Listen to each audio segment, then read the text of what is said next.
अस्सलाम वालेकुम। उम्मीद है तमाम स्टूडेंट खैरियत से होंगे। एमएससी मैथमेटिक्स प्रोजेक्ट और mathematics project virtual university of Pakistan.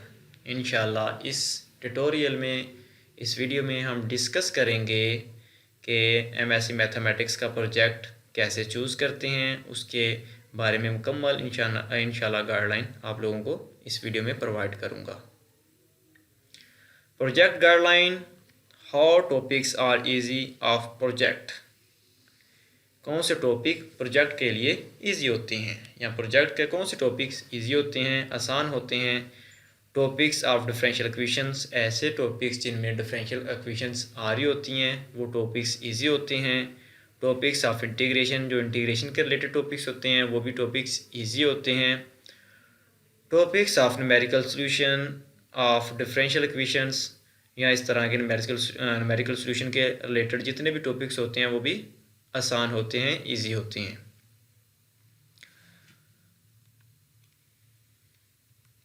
उसके बाद हाउ टू चूज़ प्रोजेक्ट, आप प्रोजेक्ट को किस तरह चूज़ करेंगे। How to create an assignment, आप असाइनमेंट किस तरह क्रिएट करेंगे, किस तरह बनाएंगे। How to write an assignment, आप उन्हें असाइनमेंट में क्या लिखना है और कैसे असाइनमेंट में व्हाट टू राइट, क्या आपने असाइनमेंट में क्या लिखना है। तो अब हम देखते हैं कि प्रोजेक्ट को चूज़ कैसे करते हैं। एलएमएस को ओपन कीजिएगा और MTH620 यानी प्रोजेक्ट ऑफ मैथमेटिक्स, इस बुक पे आए और असाइनमेंट के ऊपर क्लिक कीजिए। तो जब आपका प्रोजेक्ट अपलोड हो जाएगा, यानी प्रोजेक्ट के जो टॉपिक्स हैं अपलोड हो जाएंगे, तो आपको असाइनमेंट के इस ऑप्शन में नज़र आना स्टार्ट हो जाएंगे। अब ये प्रोजेक्ट के जो टॉपिक्स हैं वो अपलोड हो गए हैं। इधर इस प्रोजेक्ट का सीरियल नंबर है, इसका टाइटल है और प्रोजेक्ट डिस्क्रिप्शन है। ये जो फाइल है जिसके ऊपर मैं कर्सर लेकर आया हूँ, तो ये प्रोजेक्ट फाइल, यानी जो कर्सर हाथ का निशान अख्तियार कर गया, तो इसको आप क्लिक करोगे और इस फाइल में आपको डिटेल मिलेगी कि ये प्रोजेक्ट किसके रिलेटेड है। और ये रिमेनिंग सीट्स, यानी जितने लोगों ने अब जितने लोगों ने, ये तकरीबन 10 सीट थी और ये तकरीबन 4 लोगों ने इसे सिलेक्ट कर लिया, और जो रिमेनिंग सीट हैं, जो बाकी सीट्स बच गई, यानी 6 लोग इसे सिलेक्ट कर सकते हैं। और टोटल मार्क्स यानी इसके 100 मार्क्स होंगे। ग्रुप डिटेल, और इन ग्रुप साइज़ होगा 5 लोगों का, और ये ड्यू डेट बताई हुई है कि कब बनेगी और जो हमारे पास ग्रुपिंग है वो कब होगी। नॉट सेलेक्टेड, अब आपने ये सिलेक्शन स्टेटस है, यानी आपने इसे सिलेक्ट किया है या नहीं किया। उसके बाद चूज़ प्रोजेक्ट, आप इसके ऊपर क्लिक करके चूज़ कर सकते हो। जैसे मैं इसके ऊपर क्लिक करूँगा तो ये ओके का ऑप्शन आएगा, मैं इसे ओके करूँगा। अगर इसमें सीट अवेलेबल हुई, तो इसमें 6 सीटें, इसमें सीट अवेलेबल है तो ये ऑटोमेटिकली चूज़ हो जाएगा। तो अगर इसमें सीट अवेलेबल ना हुई तो फिर ये चूज़ का ऑप्शन नहीं आएगा। लेकिन मैंने इसे चूज़ इसलिए नहीं किया क्योंकि मैंने पहले ही अपने एक दोस्त का ये एलएमएस ओपन किया, उसका पहले जो प्रोजेक्ट है वो चूज़ कर लिया है। अब हम इसके टॉपिक्स देखते हैं कि कौन से टॉपिक्स इसमें हैं और कितने टॉपिक्स अपलोड हो गए हैं।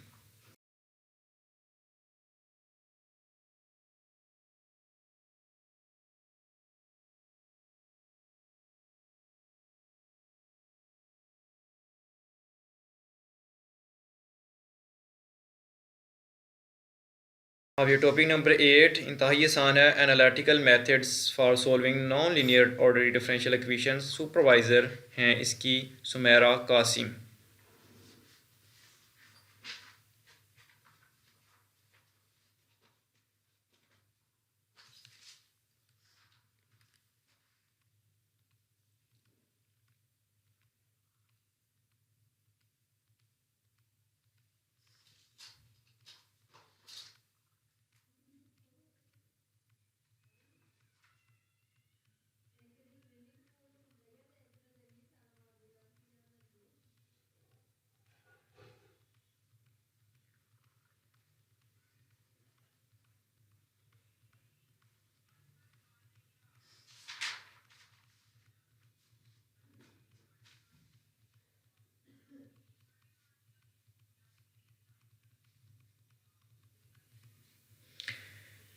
ये 48 टॉपिक आ चुके हैं इसके।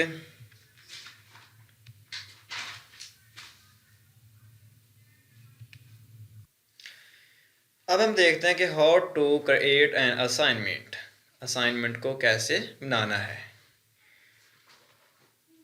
तो मैंने एक असाइनमेंट बनाई हुई है, फर्स्ट असाइनमेंट ऑफ MTI 620। इसे ओपन कर लेते हैं। इसमें सबसे ऊपर आपने लिखना है अपने फेलोज, यानी आपके 5 मेंबर्स हैं तो आपने 5 मेंबर्स का आईडीज़ लिखनी है इसके ऊपर। उसके बाद चैप्टर नंबर 1 इंट्रोडक्शन डेफिनेशंस, इसमें आपने जितनी भी प्रोजेक्ट के रिलेटेड टर्म्स हुई उनकी डिफ़ाइन इधर करनी है आपने। चैप्टर नंबर 1 में आपने जितनी भी टर्म्स आपके प्रोजेक्ट में यूज़ होंगी वो आपने इधर डिफ़ाइन करनी है। जैसा कि numerical solution of transcendental equation, उसमें ये जो equation algebraic equation, derivative, integration, numerical solutions, numerical equations और इस तरह की जितनी भी इक्वेशंस या जितनी भी टर्म्स इस्तेमाल हुई तो मैंने उन्हें इधर डिफ़ाइन किया हुआ है।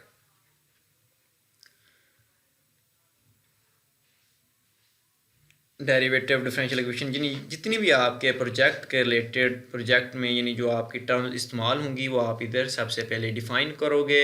जो फार्मूला इस्तेमाल होगा उस फार्मूले को भी डिफ़ाइन करोगे। यानी जो भी चीज़ आपके प्रोजेक्ट में या प्रोजेक्ट रिलेटेड या प्रोजेक्ट में यूज़ हो रही है वो आप इधर पहले introduction chapter number 1 introduction definition में उसे डिफ़ाइन करोगे। उसके बाद देखते हैं कि what to write in the assignment, आपने किस तरह असाइनमेंट लिखनी है, ये उसका तरीकाकार ये आप देख सकते हैं स्क्रीन के ऊपर। अब ये है जो इक्वेशन मैंने डिफ़ाइन की हुई है, ये डेफिनेशन कहाँ से ली है। आप किताब से भी ढूंढ सकते हैं, उसके अलावा आप इंटरनेट से भी ढूंढ सकते हैं। इसका रेफरेंस या कोई और चीज़ लिखने की कोई ज़रूरत नहीं। अगर आप किसी ने आपने किसी बुक से लिखी है तो आप उस बुक्स का कोई भी रेफरेंस नहीं दोगे। अगर आपने इंटरनेट से डाउनलोड किए हैं तो आप उनका रेफरेंस नहीं दोगे। आपने सिर्फ इक्वेशन और उसकी डिफ़ाइन ही यानी डेफिनेशन ही लिखनी है और कुछ इसमें नहीं लिखना।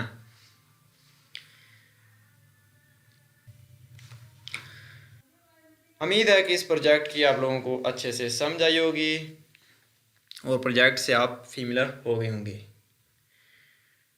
तो इसके अलावा कुछ चीज़ें रह गई, मुझे याद आया कि इसमें आपने जो असाइनमेंट बनानी है यानी 3 असाइनमेंट होंगी। सबसे पहली असाइनमेंट में आपने, मैंने इधर बनाई हुई है, मैं आप लोगों को दिखा भी देता हूँ। सबसे पहली असाइनमेंट में आपने सिर्फ डेफिनेशन यानी उसका इंट्रोडक्शन ही देना है, चैप्टर नंबर 1 लिखना है। उसके बाद आपने सेकंड असाइनमेंट यानी एक बुक की शक्ल में असाइनमेंट बनानी है, वो भी मैं आप लोगों को दिखा देता हूँ किस तरह बनाई हुई है।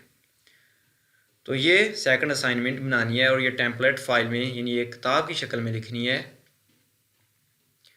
तो इसकी भी इंशाल्लाह मैं एक वीडियो बनाकर आप लोगों को बताऊंगा कि किस तरह किताब की शक्ल में लिखना है, टेबल ऑफ कंटेंट्स यानी सारा इसको किताब की शक्ल में कैसे कन्वर्ट करना है। और उसके बाद आपने एक फ़ाइनल असाइनमेंट बनानी है जो कि प्रेजेंटेशन यानी पावर पॉइंट में बनानी है।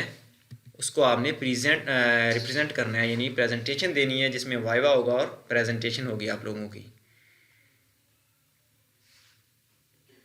उम्मीद करता हूँ कि दुआ में याद रखोगे। अल्लाह हाफिज़।